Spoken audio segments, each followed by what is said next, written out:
राम राम। आप देख रहे हैं प्रदेश का नंबर 1 और सबसे भरोसेमंद news channel India news Haryana और मैं हूं आपके साथ आयुष। हरियाणा में चुनाव की चर्चा और सियासी शोर हर ओर अब सुनाई देने लगा है, क्योंकि अक्टूबर में होने वाले विधानसभा चुनाव पर अब हर दल की निगाहें टिकी हैं।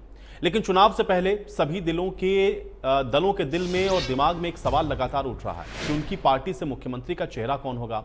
अब पंचकुला में हुई बीजेपी की बैठक में गृह मंत्री अमित शाह हरियाणा में मुख्यमंत्री के चेहरे का ऐलान पहले ही कर चुके हैं, लेकिन कांग्रेस के लिए यह सवाल अभी भी बना हुआ है, क्योंकि पार्टी की तरफ से मुख्यमंत्री का चेहरा कौन होगा।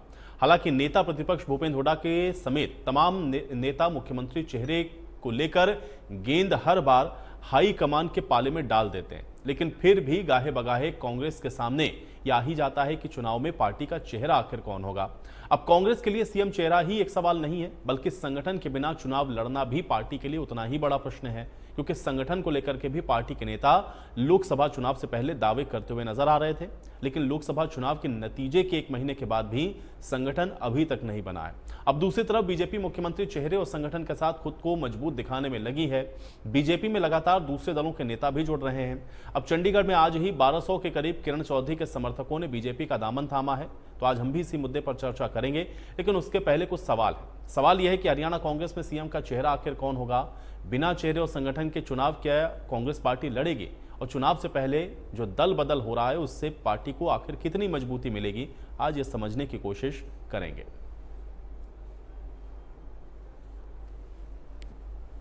ये कल परसों यानी कि 8, 9, 10 तारीख के बीच में कोई ना कोई मीटिंग हाईकमांड की ओर से होगी, ऐसी मुझको उम्मीद है।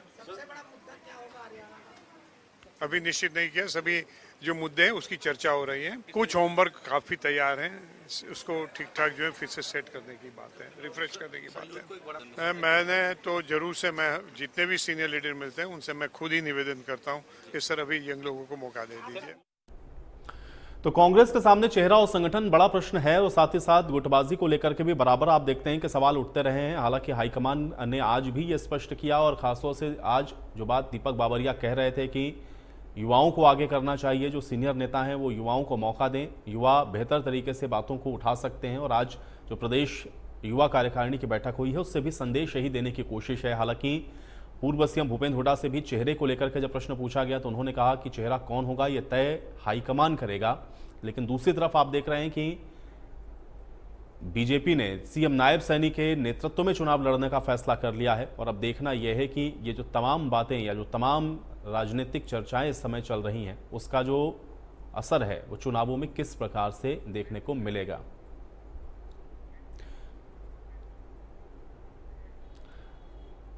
तो चेहरे को लेकर के और साथ ही साथ तैयारियों को लेकर भूपेंद्र हुड्डा की ओर से क्या कुछ कहा गया है, आइए आपको सुनवा देते हैं। देखिए, कांग्रेस का एक वो है, कांग्रेस पार्टी चुनाव लड़ेगी, और चीफ मिनिस्टर कौन होगा ये एमएलए और हाईकमांड फैसला करेंगे। कोई निर्धारित नीति है, कोई नई बात थोड़ी। देखिए, कांग्रेस का एक वो है, कांग्रेस पार्टी चुनाव लड़ेगी, और चीफ मिनिस्टर कौन होगा ये एमएलए और हाईकमांड फैसला करेंगे। कोई निर्धारित नीति है, कोई नई बात थोड़ी। देखिए, कांग्रेस का एक वो है, कांग्रेस पार्टी चुनाव लड़ेगी।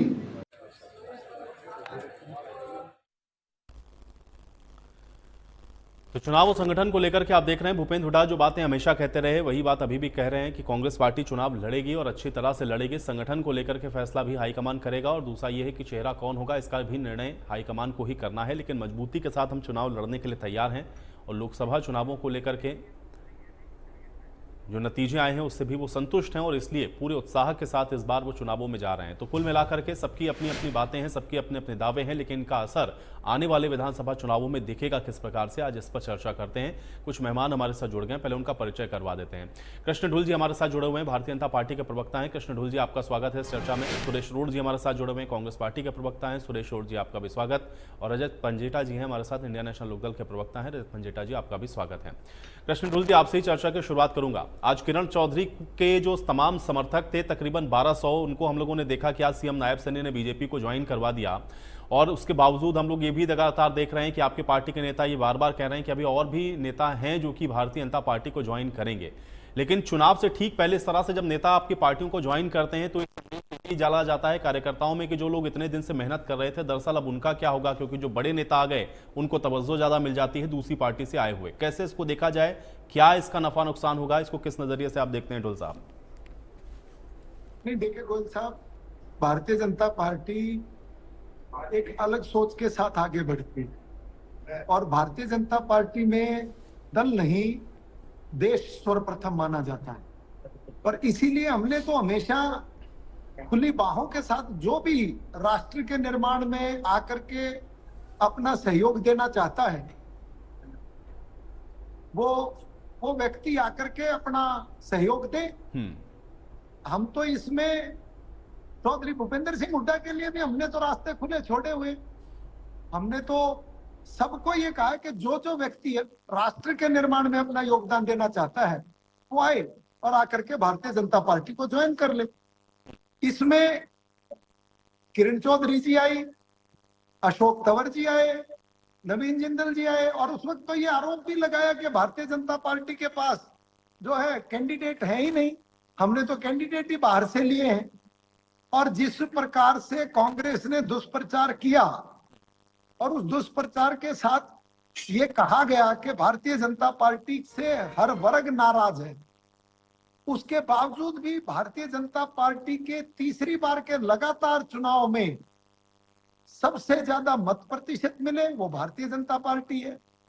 सबसे ज्यादा विधानसभा पर लीड ली वो विधानसभा में भारतीय जनता पार्टी 44 विधानसभाओं में लीड लेकर के पहले नंबर की पार्टी बनी।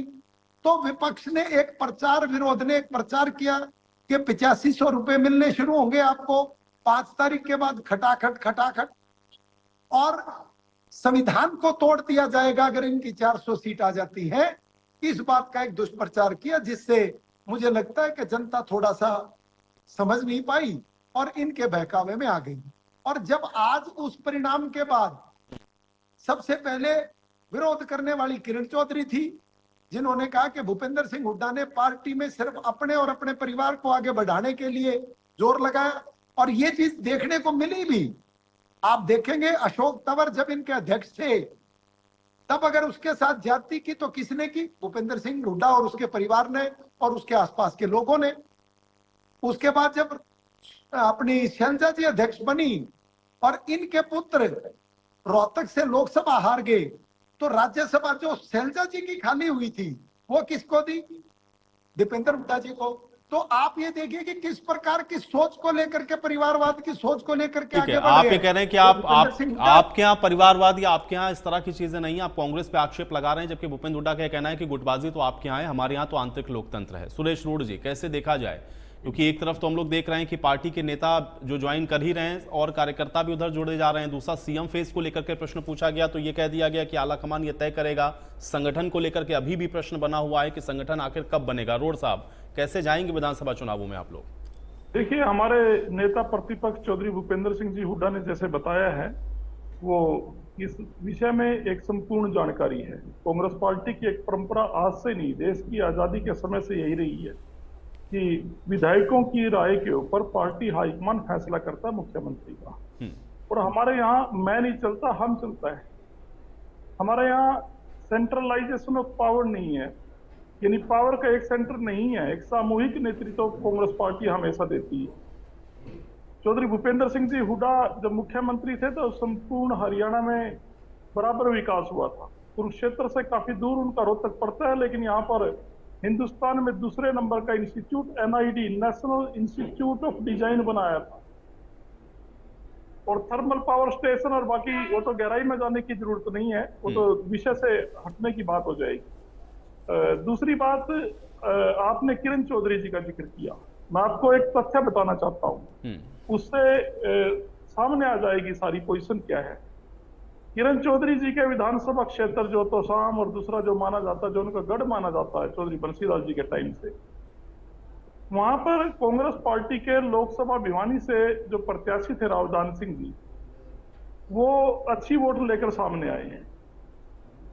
अगर रावदान सिंह जी लोकसभा में जीत नहीं पाए तो उनके अहिरवाल जो महेंद्रगढ़ का क्षेत्र है वहां से उनको कम वोट मिले।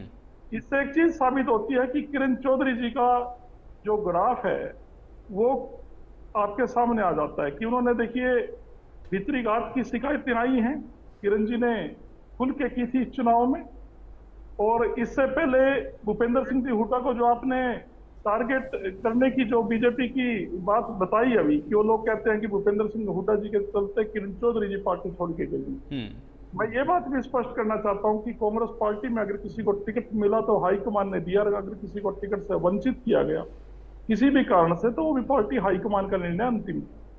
हुड्डा साहब को इस विषय में टारगेट करना बिल्कुल हुड्डा साहब के प्रति नहीं, लेकिन कुमारी सैलजा भी यही बात कमोबेश कह रही हैं। चलिए किरण चौधरी तो चली गई उधर, कुमारी सैलजा बार बार प्रेस कॉन्फ्रेंस में यही बात कहती हैं कि टिकट का वितरण सही तरीके से नहीं हुआ हो। तो हाईकमान को भी उन्होंने कहा या तो हाईकमान को जानकारी नहीं है, या तो यहाँ पर जो टिकट वितरण है उसमें किसी एक पक्ष की चली है। वो तो स्पष्ट कह रही है। तो कुमारी सैलजा के भी स्टेटमेंट है। आयुष जी, कुमारी सैलजा जी जो बात कह रही हैं वो इस बात को कहने का अधिकार रखती हैं। वो पार्टी की राष्ट्रीय महासचिव है, और अगर वो हाईकमान ने टिकट वितरण किया है और कुमारी सैलजा जी को कहीं उसमें कमी नजर आई है, तो वो स्वतंत्र है अपनी बात कहने के लिए। और हाईकमान उसके ऊपर जो भी उनके सुझाव होंगे उसको अमल में लेके आएगा हाईकमान। इसमें तो कोई गलत बात नहीं है। और पार्टी हाईकमान को जब उन्होंने कहा है, लेकिन उन्होंने हुड्डा साहब को टारगेट नहीं किया। जो बीजेपी की तरफ से टारगेट किया जा रहा है, जैसे अभी प्रवक्ता बोल रहे थे बीजेपी के ढुल साहब, कि हुड्डा साहब ने किरण चौधरी को कांग्रेस से निकलवा दिया।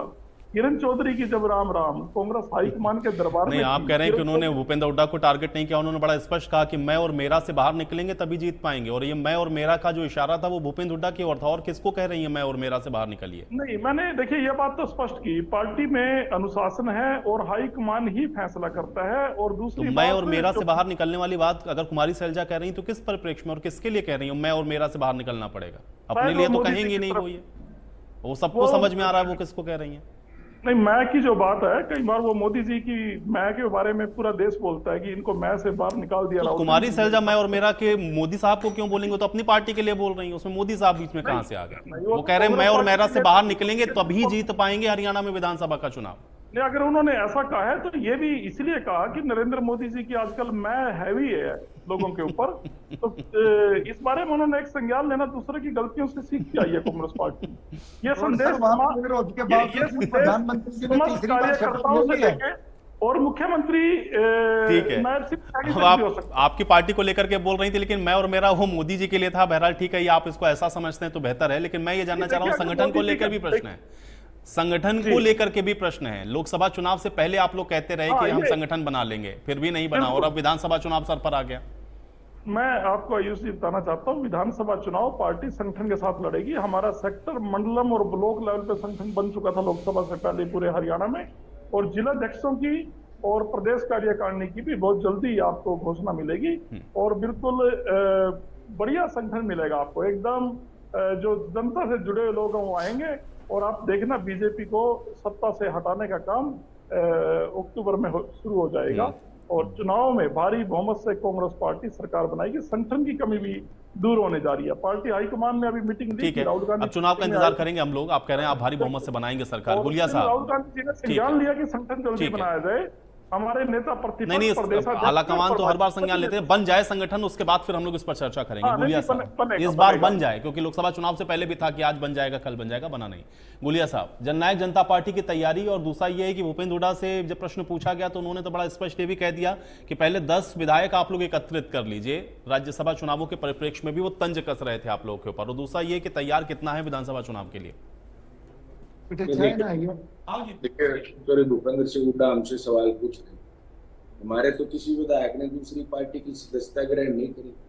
तो भूपेंद्र सिंह हुड्डा की विधायक किरण चौधरी ने जाकर के भारतीय जनता पार्टी की सदस्यता ग्रहण कर ली। सवाल तो चोरी भूपेंद्र सिंह हुड्डा से पूछा जाना चाहिए। हम तो ये कहते हैं, देखिए ये इस तरह की बयानबाजी कांग्रेस में भी आ रही है। लोग चुनावी समय में इस तरह की बयानबाजी करते हैं, जब वो जननायक जनता पार्टी के भी कुछ विधायक हो सकते हैं या कांग्रेस के भी विधायक हैं। तो कांग्रेस की तो सांसद बोल रही है, कुमारी सैलजा ने सबके सामने क्या किस तरीके से स्पष्ट किया। तो अगर चौरी भूपेंद्र सिंह हुड्डा वो मानते हैं कि उनमें दम है तो राज्यसभा का कैंडिडेट लाएं। संजय ने तो कहा कि पहला प्रपोजर मैं बनने का काम करूंगा और अपने 10 विधायकों को लेकर के आएंगे। तो वो चौधरी भूपेंद्र सिंह हुड्डा कानून सम्मत बात नहीं करते हैं। विप की भी कोई ताकत होती है विधानसभा में, और प्रत्येक पार्टियां करती हैं। उपस्थित रहने का भी जारी होता है। क्या सदन में नहीं होता? क्या लोकसभा में नहीं होता? क्या और दूसरे सदनों में नहीं होगा? ये देखिए, ये संविधान ने हमें ताकत दी है। प्रत्येक राजनीतिक दल को ये ताकत संविधान ने दी है। कोई अकेले जननायक जनता पार्टी के पास कोई अलग से सुप्रीम पावर्स नहीं है, न किसी और राजनीतिक दल के पास। देश संविधान से चलेगा, प्रदेश संविधान से चलेगा, और संविधान ने ये ताकत जननायक जनता पार्टी को दी है। और विधायक दल के नेता दुष्यंत सिंह चौटाला है, ये सबके सामने सर्वविदित है। तो और पार्टी की तरफ से भी जारी किया जा सकता है। तो हम 10 के 10 पूर्ण रूप से तैयार हैं, और जहां पर भी पार्टी कहेगी वहां पर सारे विधायक वोट डालने का काम करेंगे। ये चुनौती तो चौधरी भूपेंद्र सिंह हुड्डा के पास है। उनका तो ऑफिशियली घट भी गया, किरण चौधरी चली गई, उनके तो ऑफिशियली घट गया एक विधायक। वो अपने विधायक को संभालने का काम करे। नहीं, लेकिन गुलिया साहब वो इससे भी संतुष्ट नहीं, कह रहे हैं जो लोकसभा का परिणाम है उससे मैं पूरी तरह से संतुष्ट हूं कि 5 तो हमने जीत लिए, 2 सीटें ऐसी थी जहां बहुत कम मार्जिन से हम लोगों को हार देखनी पड़ी है, इसलिए मैं संतुष्ट हूं। और कह रहे हैं कि हम तो सरकार बनाने वाले हैं हरियाणा के अंदर, इसीलिए मैंने पूछा। एक तो आप पे तंज कस रहे हैं, सीधे तौर पर कहते हैं कि मुकाबला देखिए कांग्रेस और बीजेपी के ही बीच में है, और फिर वो ये भी कह देते हैं जब आप लोगों से संबंधित प्रश्न पूछते हैं तो तंज कस देते हैं आप लोगों के ऊपर। तैयारी क्या जननायक जनता पार्टी की, कैसे देख रहे हैं इस विधानसभा चुनावों को? देखिए, जब पिछली बार लोकसभा के नतीजे आए थे तो सभी राजनीतिक दलों में, जैसे वो कांग्रेस भी रही और भारतीय जनता पार्टी भी रही, इन सब लोगों ने जननायक जनता पार्टी को राइट ऑफ करने का काम किया। और अंग्रेजी में मैं दूसरा शब्द कह दूं, अंडरडॉग्स हमें समझने का काम किया था। लेकिन देखिए, लोकतंत्र की एक खूबसूरती है कि कोई भी बड़ा दल या छोटा दल, उसको लोग बड़ा बनाते हैं, लोग उसको छोटा बनाते हैं। तो इन लोगों ने तो हमें राइट ऑफ किया था, लेकिन हरियाणा प्रदेश की जनता ने वोट के रूप में 17% वोट हमें दिए, 10 विधायक हमारे जीत करके आए। इनके क्या, ये तो बिल्कुल राइट ऑफ कर रहे थे ना दोनों दल कि जननायक जनता पार्टी का कुछ नहीं है। लोकसभा के परिणाम देखने के बाद फिर विधानसभा में चुनाव के नतीजे आए तो 10 विधायक जननायक जनता पार्टी के जीत करके आए। अगर मैं 14 की बात करूं तो कांग्रेस के कितने जीत करके आए थे? उससे तो ज्यादा ही जननायक जनता पार्टी के जीत करके आए हैं।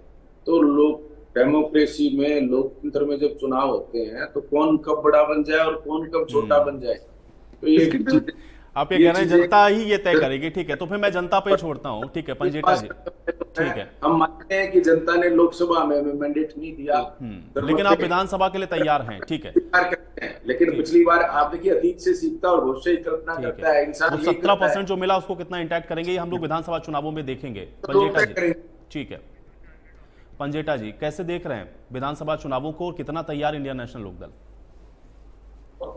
देखिए आयुष जी, इंडियन नेशनल लोकदल पूरी तरह से तैयार है। इंडियन नेशनल लोकदल जिस अपने किसान के, कमेरे के और जो गरीब, वंचित और शोषित वर्ग है उसकी लड़ाई हमेशा लड़ती रही है और ऐसे ही आगे भी लड़ने का काम करेगी।